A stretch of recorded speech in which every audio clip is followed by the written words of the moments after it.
This cult has intergenerational families connecting the human brain to artificial intelligence, which they're openly talking about. They're psychopaths, so they act like psychopaths. People are going to lose their homes, they're going to lose their businesses. Most of the globe is under a capitalist system. No, it's not. It's under a cartelist system, because the people who control the governments are the same people that control the banks. Abraham Lincoln, the greenbacks, bang. President Kennedy, the silver certificate, bang. The worst nightmare of the banking system is interest-free money, where in the end, your money would be connected to your body. David, what's your big warning to humanity? You, your kids and grandkids are going to be living in a global fascist dictatorship of total 24-hour surveillance control.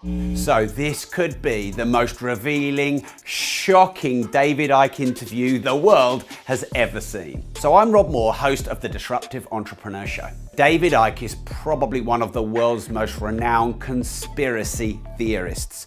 Exposure of governmental truths. Also, renegade social commentator. Disclaimer, and I don't usually disclaim my videos, this is important. I do not, we do not, my companies do not endorse anything here that David Icke shares. David is exercising his freedom of speech. He went down some very controversial rabbit holes. Do your own research. We asked him about the financial system, who runs the world, capitalism. Actually, David calls it cartelism. David also talks about Bill Gates, Mark Zuckerberg, the billionaires, the big social media platforms, and the Hunger Games society that he thinks we are in. So some major revelations coming in this interview, but first, make sure you like this video, turn the notification bell on, and subscribe to the channel. David, thanks a lot for being a guest again on the show. Really grateful to you.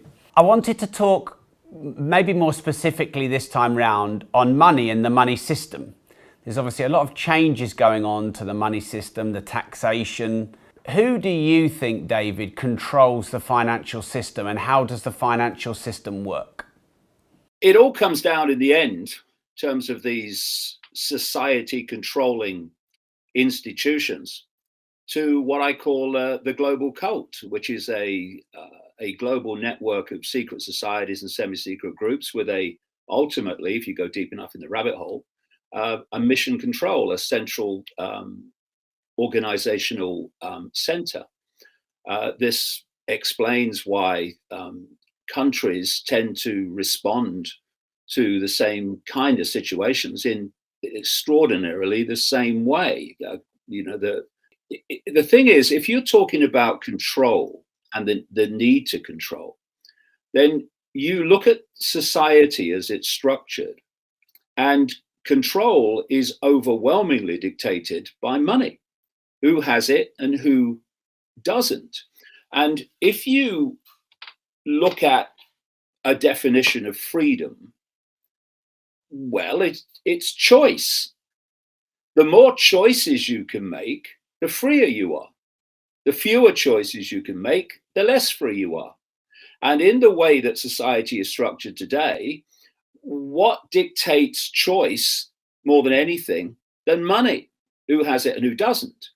So I hear people talk about how the billionaires and the billionaire corporations, etc., are all about money. But, well, yes, on one level, they have a mentality that is as an insatiable greed. But the bottom line of bottom lines is not about accumulation of money. It's accumulation of control via the weapon of money. And when you look at how this cult, in all its different expressions, brought in the money system to what it is today, it's founded on creating money out of nothing called credit and charging interest on it.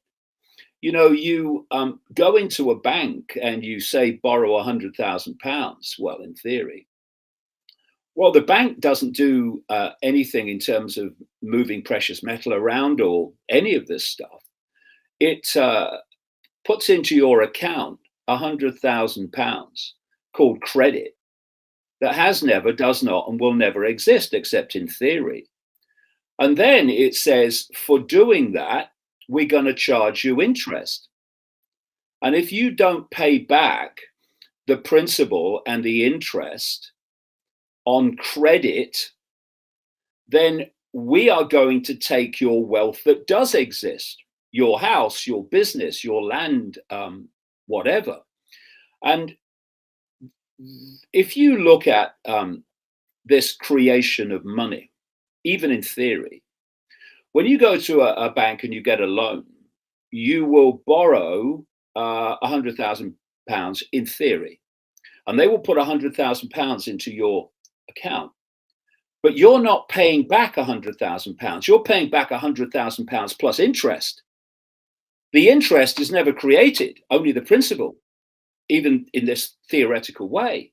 And thus, by design, not accident, there is never at any point enough units of exchange, money, in whatever form it takes, in circulation to pay back all the principal on the debt outstanding and all the interest on the debt outstanding. So absolutely included in the way it's structured is that people are going to lose their homes, they're going to lose their businesses because there's not enough money in circulation to pay back all the debt and all the interest on the debt. Now, when you have an expansion of the money supply and you have what we call a boom, what that means is, of course, that there's lots of money, theoretical, etc., in circulation. So there's more to spend on things. So companies need to make more things and provide more services because of the demand. And with that expansion, you can hide in the Peter pays Paul method the fact that there's not enough money in circulation to pay back all the interest on the debt and all the principal. But when, and this is done systematically by that which is behind the banking system, they start withdrawing money from circulation, like in 2008, the credit crunch. They just stopped giving out loans of money that only existed in theory, called credit crunch. People couldn't service their debt. They couldn't pay back their bills. And thus it becomes painfully obvious in a recession, in a downturn, that there's not enough money in circulation to pay back all the interest and all the principal on the debt. And so this is a process that's gone on since this form of banking started, where you expand the economy. And what happens in that time, people take out more loans. They get more confident. They maybe expand their business because of demand. They maybe buy a bigger house. They maybe have 2 holidays a year instead of 1, and so on. These are the good times. But what's happening there from the banking system point of view, that the whole, is the fishing line is going out. And then they start taking money out of circulation. So there's not enough, as there was before, to buy the things that generated the boom, that generated the need to loan more money to meet the demand of the boom. And the fishing line then goes back in. And what's happening is in this process all the way through is that there has been a constant exchange through this boom bust cycle of real wealth in exchange for fresh air money called credit. And this is a massive, massive foundation reason why we talk today about the 1%. when you have literally a handful of people who have equivalent wealth to the poorest half of the global population. And it's not based on reality. It's based on this manipulating of the money system. Where they want to go with the cryptocurrency is turn it into a one world currency, where in the end your money would be connected to your body. Two things that have come up from that, David, and I'll ask them both together and just take it wherever you'd like. Number one is, who is this cult that controls this money system? Why do they want this control using this money system? So, well, let me answer the first one first of all. Why does a psychopath do what they do? Why does a serial killer do what they do? Why do psychopaths act like they do? And the answer is because they're psychopaths. So what we're dealing here with are psychopaths, in fact, super psychopaths. Super psychopaths that have, as psychopaths have, it's what it is the top trait of a psychopath. They have no empathy. They have no ability to put themselves in the feeling and experiences of those they affect. So anyone who has empathy, it's the fail-safe mechanism of human behavior. If you can feel empathy with the effect you're having on other people, that limits what you're going to do. Because first of all, you're having an emotional consequence for what you're doing. But when you have no empathy, because you're a psychopath, you don't have that emotional consequence. In fact, you get off on people suffering and you posturing your power over them. So, we're dealing with deeply insane people from a consciousness point of view, but intellectually bright enough to understand how the human psyche works and how you can manipulate it. Because when there's a few of you and you want to control billions, you have to do it by manipulating the perceptions of the billions so they act and respond in ways that suit your agenda. You can't, they want to go to this next stage through connecting the human brain to artificial intelligence, which they're openly talking about. But up to this point, they simply don't have the numbers to impose their will upon the population, because not enough of them, even taking into account the law enforcement and the government administration and all this stuff, there's still only a fraction of them compared with the population they want to control and dictate to. So the way they do it, and the COVID era is a classic example of it, is they manipulate the perceptions of the people so they act in ways that suit the agenda. So they're psychopaths, so they act like psychopaths. And in terms of who they are, well, that's a very long story. But I have taken this back to at least to ancient Babylon and Sumer, and you can go back further and into other parts of the world as well. But you can follow a network which you can follow it out of Babylon, you can follow it out of Egypt too, and into Rome, where they became the Roman Empire ultimately. Wherever this network has gone through history, an empire has followed, because that's what they are. They're acquisitive. They wanted global power, and they went in stages expanding that global power. So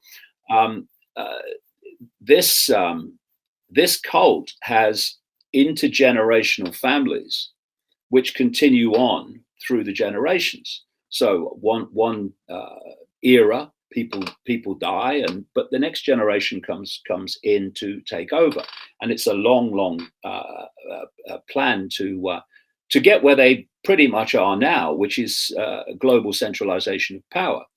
So we had the Roman Empire, of course, and then this center of this cult moved up into Northern Europe, and massively centered in London. And what we call the City of London is the financial district, which has its own police force, its own government, etc., is a massive global center to this day of this cult, which, of course, as we've discussed already, uses control of finance and money to dictate the choice, thus the freedom or lack of it, of the population. And when they settled their center in Britain, what do we have then? We had the British Empire, and we had these other European empires as well. And what that period of colonialism was this cult going global.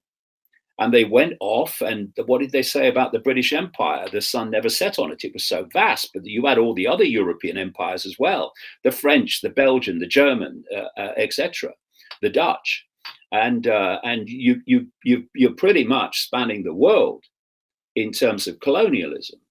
And then we had this massive sleight of hand when it appeared that the colonial powers were rolling back and giving freedom to their former colonies. But that's not what happened.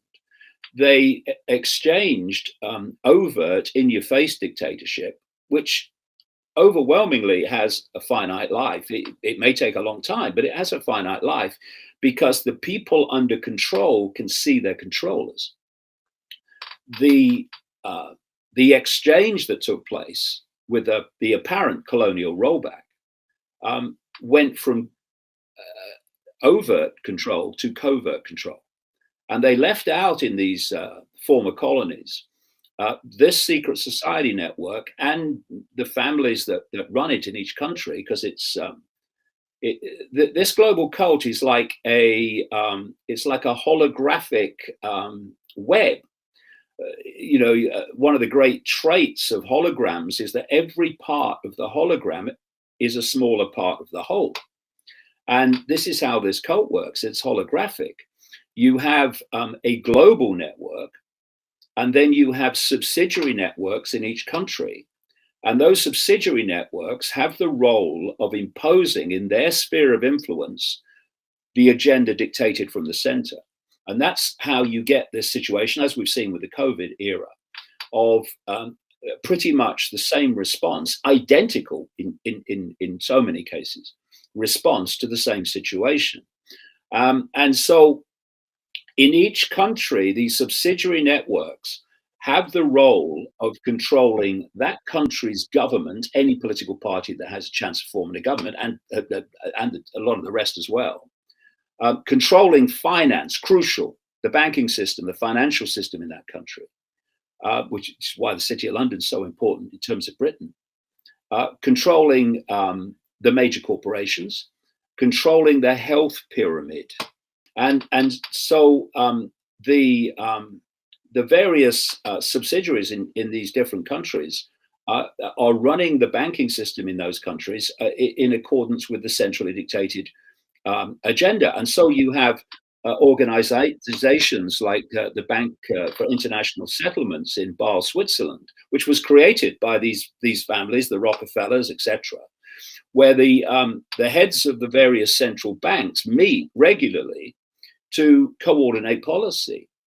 And it's all centrally dictated, but you have these subsidiaries playing it out in each country. And so then you had the further expansion of this cult's power through what is called globalization. Globalization is what? The centralization of power in every area of our lives. Globalization, we gave it a name eventually, is simply the ongoing centralization of power in the banking system and these other areas of human life that this cult is generating, because it's a simple equation. If the few want more and more control over the many, they have to centralize decision making.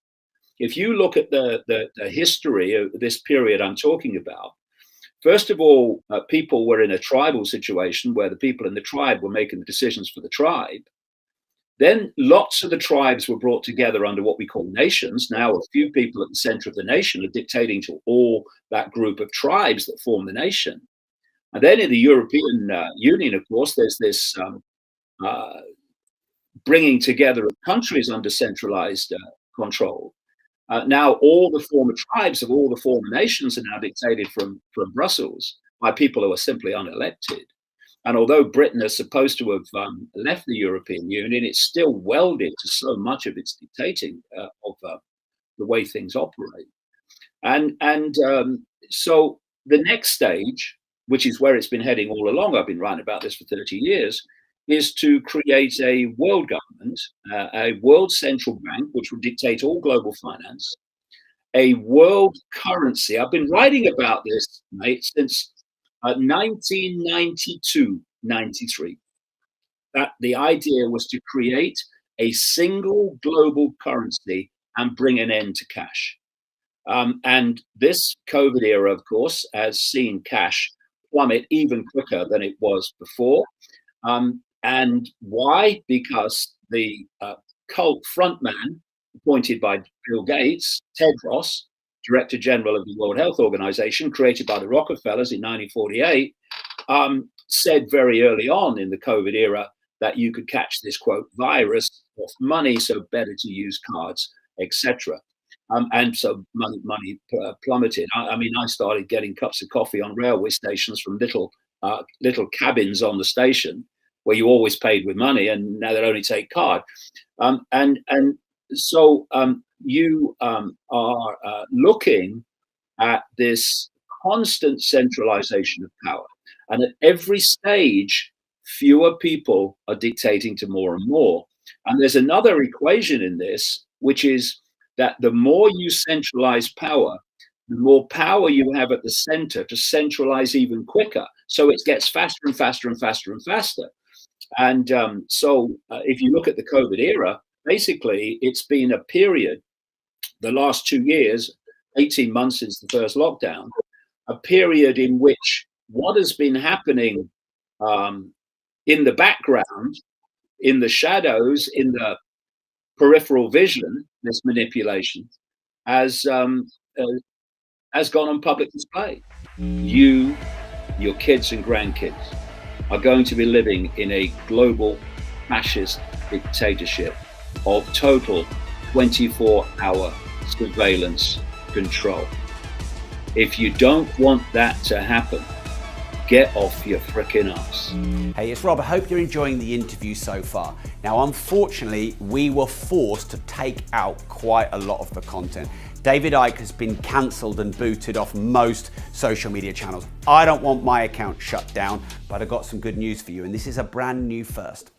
I have a premium content platform called rob.team, and if you subscribe to that, I'm going to give you access to all the edited out, the full length version of this David Icke discussion. We do rob.team meetups, we have exclusive private content, and the link is in the description below. So now let's get back to the interview with David Icke. Most of the globe is under a capitalist system. No, it's not. It's under a cartelist system. Okay, so definitely would love to come to that. The system that we know of, that we think we're under, capitalism, is that the problem, or is the problem how the system is being used? And then could you talk about this cartelist system? That would be interesting. Yeah, well, no, this is the point. You know, this gets kind of frustrating when you observe the terms that are used. For instance, the woke mentality is called liberal. Oh, I'm sorry, it's the way I tell them. It's the most illiberal mentality you'll ever come across in your life. You know, it's fascism more than liberalism. But then you hear this anti-capitalism, down with capitalism. Well, it would be nice if we had it. What we have is cartelism. If you take an example like Facebook, take Amazon, take many of these companies, they are cult companies. They were created with cult money, which was limitless. And so what happens is they are built up to become monopolies. And in their developmental period, they are allowed to lose loads of money. Look at Amazon, for goodness sake, loads of money year after year, phenomenal amounts of money, because they're building a monopoly. And so you then reach the point where you have your near monopoly and you start to make vast amounts of money. And at that point, you can start dictating the odds. This is why suddenly, after we had a free internet, now YouTube, Facebook, Twitter, Google, etc., are involved in the most extreme hysterical censorship, which is simply digital book burning that the Nazis engaged in. And what you're doing is you have these companies being built up with CIA money in terms of Facebook, etc. And they are competing against other companies.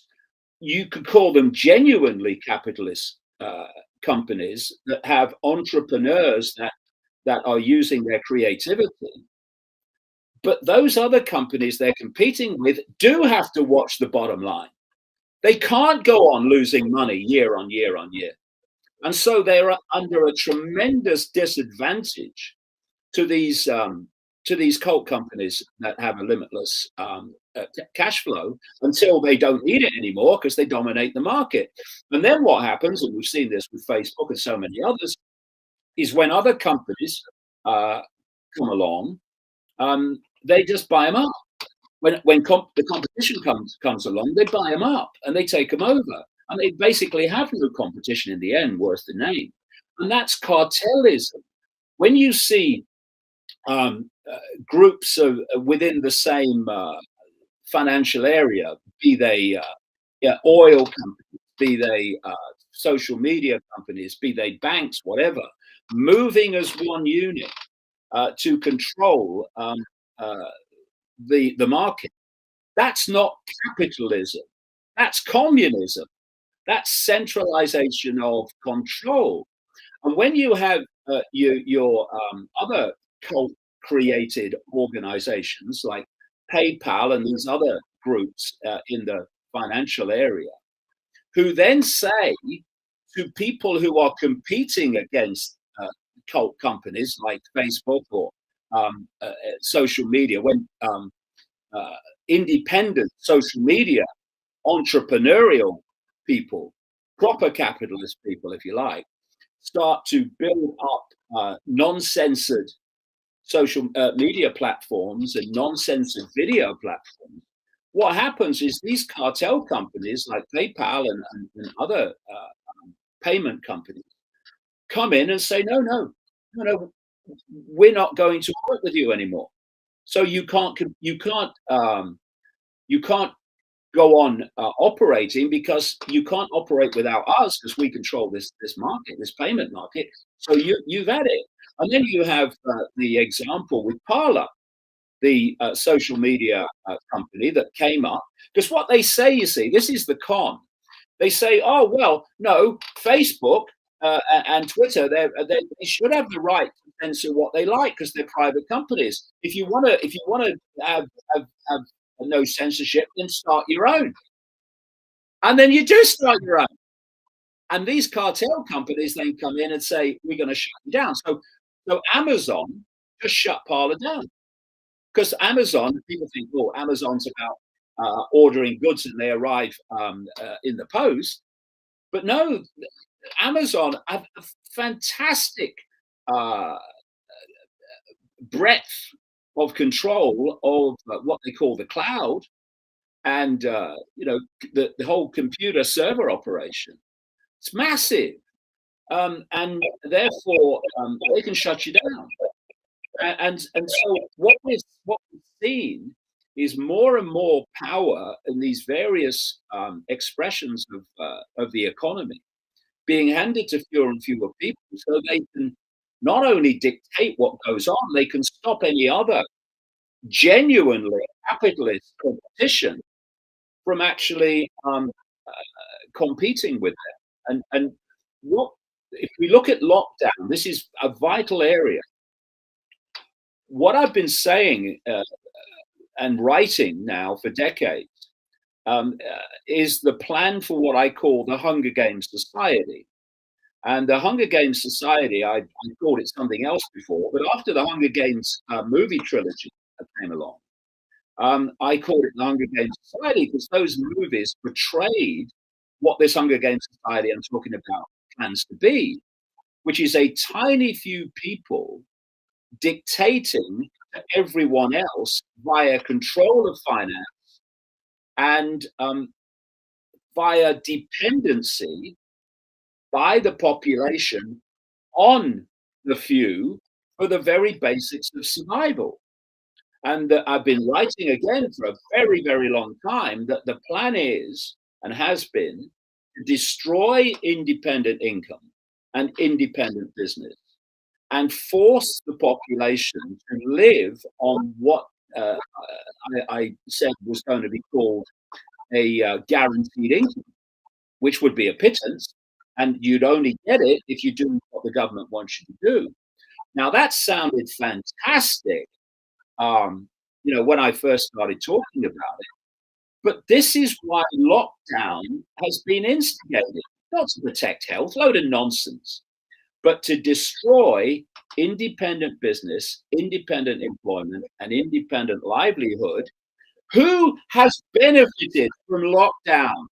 Amazon, Facebook, all these major corporations have phenomenally increased their wealth and market share, while genuine entrepreneurs in the small businesses and the medium businesses and even the bigger businesses that are not cult owned have been sitting in their homes under lockdown. And what they did in this period, it's just ended. We're going to see now the consequences. Is when they started locking people down in Britain in September, the spring of 2020, they knew that this lockdown was going to go on and on and on, but they also knew that if they didn't provide some income for those that were told their work was not essential and therefore couldn't be done, then they were going to get massive pushback right from the start because people were not going to be able to pay their bills and buy food for their families. So they introduced furlough. And furlough was simply, I said it at the time, buying silence and buying time for more and more businesses to be destroyed, more and more employment to be destroyed, independent employment, independent businesses. And eventually I said, what they're going to do is they're going to pull the furlough payment, and then you're going to see the consequences and you're going to see actually what's gone on. And I compared it to a similar situation with Margaret Thatcher and the miners. What Margaret Thatcher did was pay the miners bonus money to produce as much coal as they possibly could. It didn't have to be coal that was needed, just produce as much coal as you can. And the coal stocks got higher and higher and higher because far more was being produced than was being used. And then what did she do? She started closing the pit. And the miners, she knew, and those controlling her knew, would go on strike. But the lights were not going to go out as they did under Ted Heath because the stocks were so high. And they went a year, and the stocks still held out, and they had to march back with their heads bowed, and the mining industry was over. This is how this is what the furlough's been about. And what we know is a very simple thing. Know the outcome and you'll see the journey. If you know where it's meant to go, you'll see the stepping stones to it every day. If you don't, everything seems random. So if you know the journey is to destroy independent business and independent employment with those businesses, then you know that lockdown's coming back because they haven't completed the destruction of it yet. And you look at suddenly this crisis in terms of fuel shortages. And yes, because of that, food shortages and other reasons. And all these things that are happening now, they are continuing the impact of lockdown, even though we're not in it. Because people are desperately trying to run their businesses and get the work done, but under the problem of distribution and fuel. And the I know this from my own books that get sent around the world. The container shipping industry, which business, of course, depends upon, is in bloody chaos. And what is happening? Because of it, the prices are going through the roof. The prices of fuel is going up. The price of energy is going up. This is the big squeeze to push people into the lower echelons of the Hunger Games society, so they become dependent on the state for the basics of survival. And dependency equals control. All these things, all these dots connect if you know where we're being taken. Do you think you're controversial? I hope so. If you're not controversial in a world that's utterly insane, then it's time to find a mirror and ask why. Because when an insane world says that Icke is insane, I punch the air and say thank you very much, very kind of you. Because if this insane world thought I was sane, then I'd have a real problem. Why do you do what you do? Why are you so committed for much of your life's work to bring out this information? Which is linked to my question number 2 is, then what's the solution to all of this? Is it utopic and a dream fantasy to say we can have equality? If they've got the control, do we just bow to it, and how do we change it? Well, do we just bow to it? Well, talking personally, that will be the bloody day. Why do I do it? Well, I started, for various things happened to me. In the period of 1989, 1990. And I set on a journey from an understanding that the forces that appeared to be controlling the world, like governments and prime ministers and presidents, actually weren't. The real power was in the shadows where you never saw it. So I went on this journey of uncovering it, and to uncover not only that the power is in the unseen, but what that power is seeking to do in terms of where it wants to take humanity. Now, because you're dealing with psychopaths who have no empathy and no limits, where they want to take humanity is truly, truly horrific. And I saw this from the early 1990s. And if you're a father, if you're a grandfather, and no, if you're a human being that just cares about freedom and justice and fairness, and you look at little kids, and you see that what those kids, or the world, the society that those kids are going to live in virtually all their lives, if we don't head this off, which I could see. I mean, at the time, of course, people were laughing that it's all a load of rubbish, that Icke. But I knew it was true. And that's why I kept going, despite all the ridicule and all the abuse, because I knew where it was going. And so I looked at these kids, and I looked at my own children, and I saw the world that was planned for them. And, you know, if you have a smear of decency, then what you do then is you give the rest of your life to trying to head it off and to alert people to it, so that they can put an end to it. Which brings me to the second question, which is, how do we bring an end to it? Well, you know, people say, what's the solution? Well, I'm not interested in solutions. I'm interested in removing the cause of the problem, because that is the solution.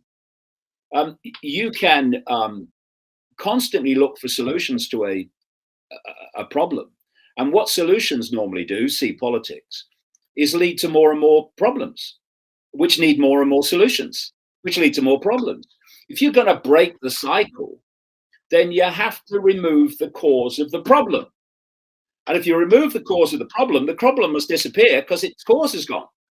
And the problem, and you look right the way through human history, the problem with humanity, which is why the few have always controlled the many. I don't care what the culture is. I don't care what the historical era is. It's the same. Is because the many give their power to the few in the form of acquiescence. And that is how the few have always controlled the many. And if we didn't do that, the few have no power over us. So if someone comes out of Downing Street or the White House and says, we've had a discussion, they do it all the time these days, and this is what's going to happen. If enough of the population say, we're not doing that, then they have no power. There's not enough of them to impose it.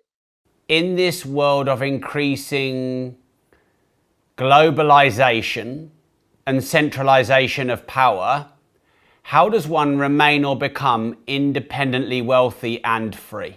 Well, the idea is you don't. That's the point. The only way that you can do that is to stop cooperating with that wishes to stop you doing it. And that means independent businesses en masse refusing to cooperate with the next lockdown. See, what they've done, this is an interesting thing, what the British government have done, because they're a bunch of liars, bunch of psychopaths. And you look at the what's called the hair test, named after the man who devised it, the hair test of psychopathic traits. And you look at governments around the world and these health professionals that are running the response, and they fulfill every criteria of a psychopath. And so one of the traits of a psychopath is that you will lie as much as is necessary to get what you want. You have no compulsion about lying. The question is, do the lies get me what I want? Okay, well, that's not a problem then. So they announced, you remember, in September through this, see above, Naheem Zahawi, who was then vaccine minister. He is tragically education secretary now, that they were going to introduce vaccine passports at the end of September. And he announced it in the House of Commons, so it was official. Then about 2 days later, the government went back on that, and they said, we're not. But we do have a plan B just in case. Now, of course, the bloody liars, the plan B is plan A. It's masks and it's a vaccine passports and all this stuff.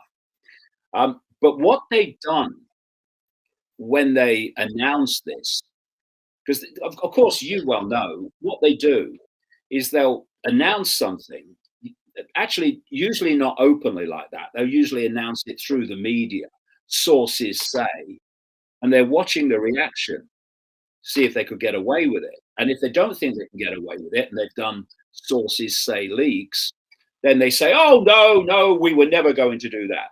Or the classic line, there are no plans to do that at this time. So they'd made a decision after that Zahawi announcement. They didn't think they were going to get away with this without one hell of a fight at the end of September. So they went back on it.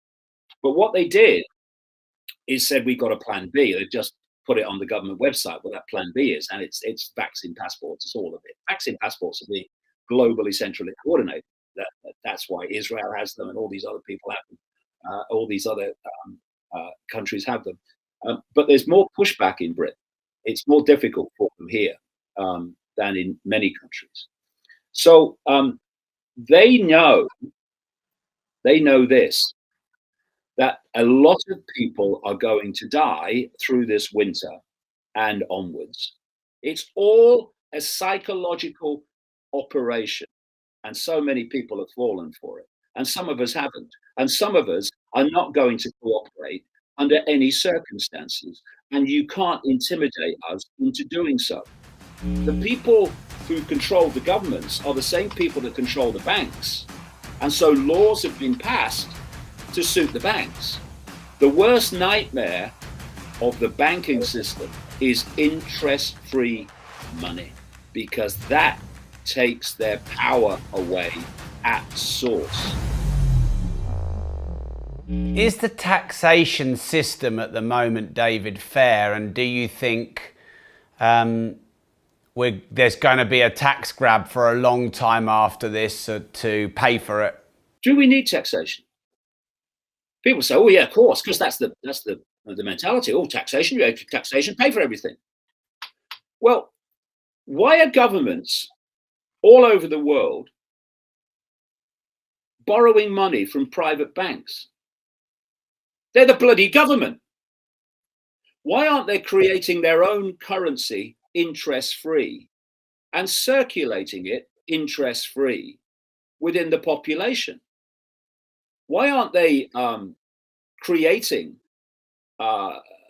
money in this way, which is what the banks are doing, except the banks are charging interest as well, and paying for public projects? Why do they have to borrow money at interest, taxpayer interest, from private corporations and banks and other institutions to pay for these projects? Why aren't they creating their own money interest-free and paying for them that way? Because the people who control the governments are the same people that control the banks. And so laws have been passed to suit the banks. And, you look at people around the world, politicians, who have started the process of introducing interest-free money issued by the government. Abraham Lincoln, the greenbacks, bang. President Kennedy, the silver certificates, bang. The worst nightmare of the banking system is interest-free money, because that takes their power away at source and their control away at source. So the money system, the money should be there to serve the interests of the population, to overcome the limitations of barter. That's the great benefit and use of money. So there is a conduit that means I don't have to paint your house if you'll come and do this to mine, barter. But that there is a conduit that allows me to give energy to you and you to give energy for me for my contribution to you and your contribution to me. That's the benefit of money. Once you start charging interest on it, then money's reason for being disappears and becomes a tool of control and a tool of power. So you have this situation through the money system where you have, because of it, people with skills here, people that want those skills here, but those skills cannot be used for these people who want them because the money system stops that happening. It locks people away. It locks skills away. It locks potential away. Because if you don't got the money, you can't express that potential. And what's happened in some areas of the world, I've written about this in books long ago, is when there's been a real economic disaster, they have created a system in a community whereby they have credits, and if because there's no money for skills to be used for people that want the skills, so how do you get across that? And what these community systems have done is basically had someone centrally running the computer, and then someone wants their house painted, so the house is painted, and credits go on the painter's account, and the person who's had the house painted now has credits they have to contribute to the community for that, which relate to their skill and what they can contribute to the community. And what these systems have done is overcome the limitations of the financial system. There's no money to pay anybody, and it's basically a middle ground between straight out barter and money, and it's overcome in many instances this locking away of skills which cannot be used because there's not the money to pay for them. And it's again, we come back to how we started out. If you can control the money system, who has it and who doesn't, you completely control everything. You control choice, you control potential, you control possibility.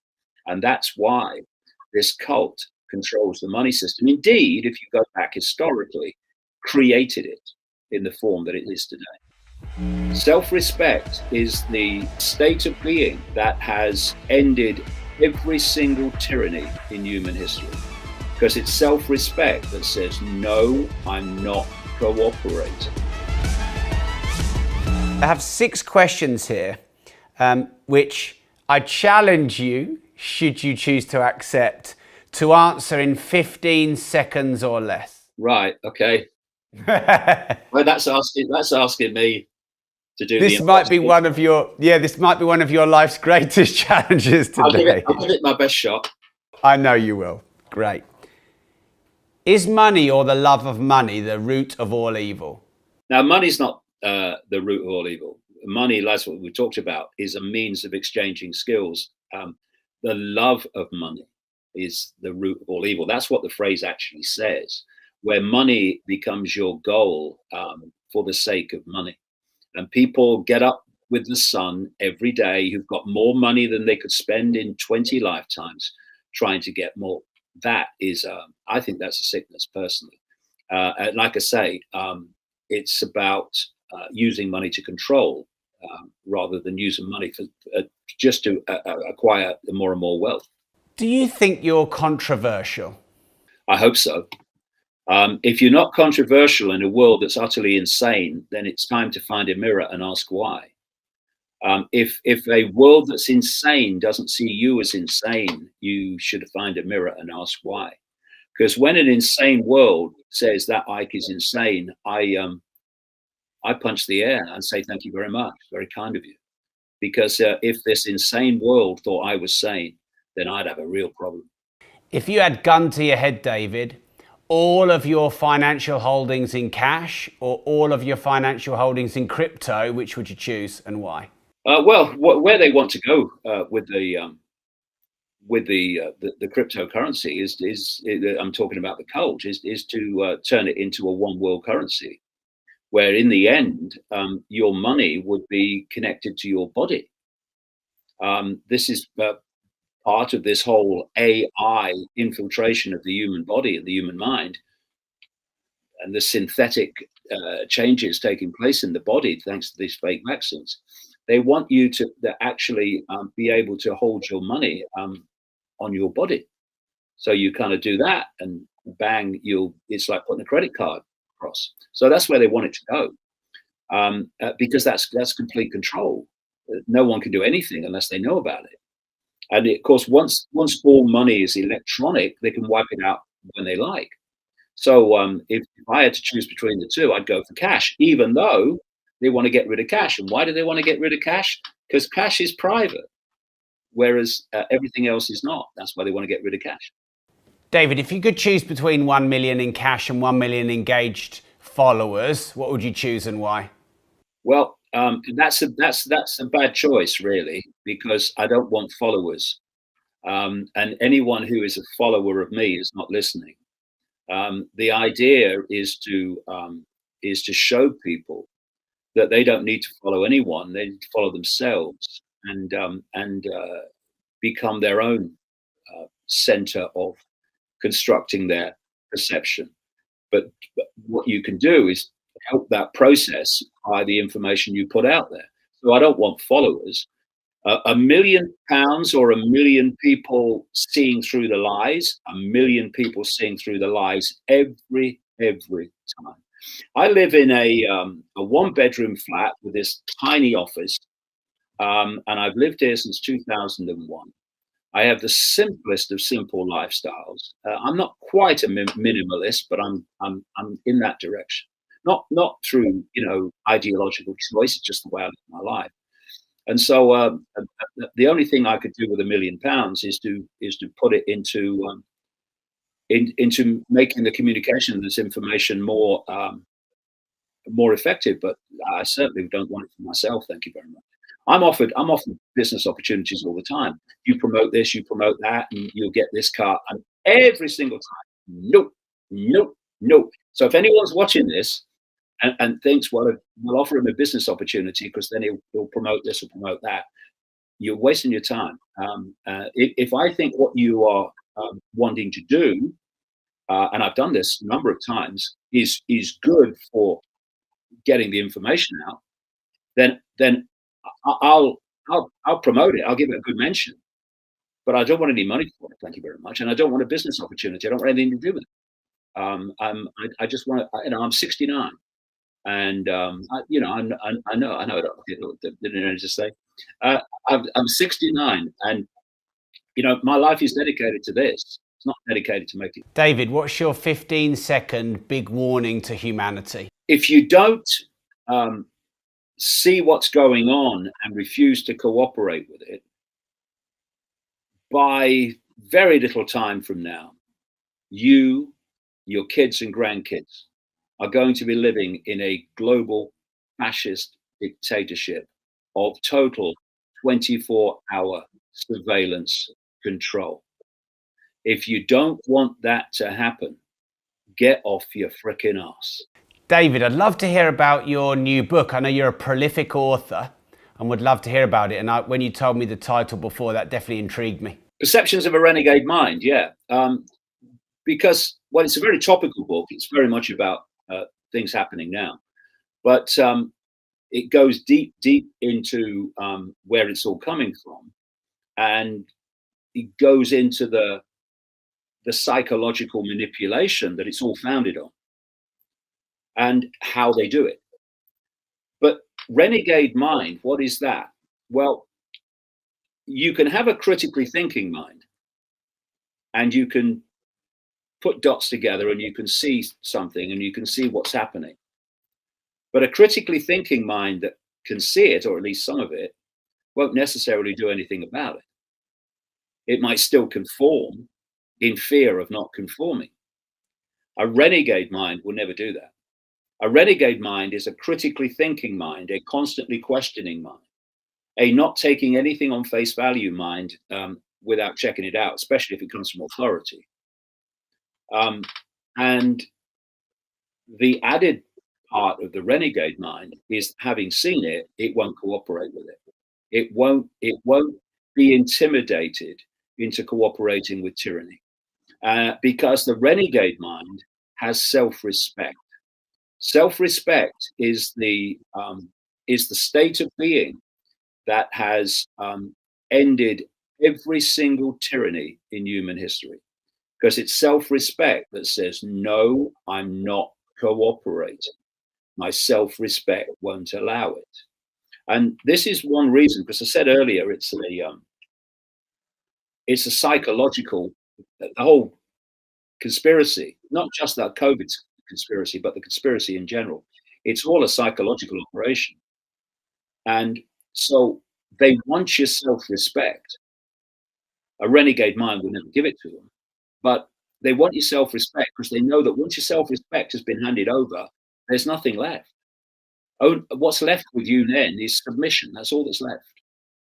And this is why, in the psychological game, they put monumental morons that people can see are morons in political power. People like Biden, people like Johnson, people like Daniel Andrews in Victoria, Australia, and other leaders in Australia. Macron in France. They want you to see it. Fauci in America. And they want you to see all the contradictions in what these morons are telling you to do. They want you to see them, because if you can see that a moron is telling you to do something, and you can see that what they're telling you to do has no basis in common sense or science, but you still do it, they got your self-respect. And all that's left is submission. And a renegade mind will never hand over its self-respect. Never. I'll die first. And I willingly die first. I'm going to die at some point anyway. Thank God I don't want to stay here forever. But um, I'm I'm not going to concede a centimeter to these people, and they can't intimidate me because I'm unintimidatable because I'm not frightened to death. That's the renegade mind. There's a lot more to it, but that's the basis of it. And David, where can we follow you? I'm going to be a bit cheeky here. No, you can't follow me anywhere. No, I know. What you can do is look at my stuff at davidicke.com. Where can we get more of your teachings from online? Yeah, well, you get more of my information from. I prefer that. That's davidicke.com. That's the basic hub where there's news stories on there every day, but put into context of why they're happening, not just that they're happening. And all my videos are on there as well. And then there's Iconic, which is our media platform. It's an alternative version of Netflix in many ways. These are original iconic documentaries on not just conspiracy, that's only part of it, the whole range of nature of reality, everything you can think of that you'd call alternative, looking and exploring alternative psychology, all of it. It's all on there. And there's series, and there's I do a show there every Saturday morning at 10 o'clock where I go through the week's news and put it into context. My son Gareth does a great show on a Friday night at 7 o'clock called Right Now, which is really it is right now. It's the news of the week and the people in the news that week, looking at the world from another angle. And of course, I say it's 7 o'clock and 10 o'clock. They're on Iconic ongoing, and you get them on demand. My son Jamie put that together, and he's done a fantastic job. It's been very, very successful. Great. So, David, thank you much for sharing your time here. It's been fascinating. Really grateful for you for doing this a second time. Really appreciate you. Real pleasure. Thanks very much. It's been very much enjoyable. Wow. So I really enjoyed doing that interview. That's the second time I've interviewed David Icke, and I think you'll find it very different from the last interview and most of his other interviews. But I would like to know what you thought about the interview. So let me know in the comments, what did you like? What didn't you like? What do you agree with? What do you not agree with? I would love your thoughts in the comments right now. And remember, if you want the full, unedited version that would not be able to be put on any social media channel, go to rob.team. If you enjoyed this content, go back and watch the first interview and make sure you like the video, turn on the notification bell and subscribe to the Disruptive Entrepreneur channel.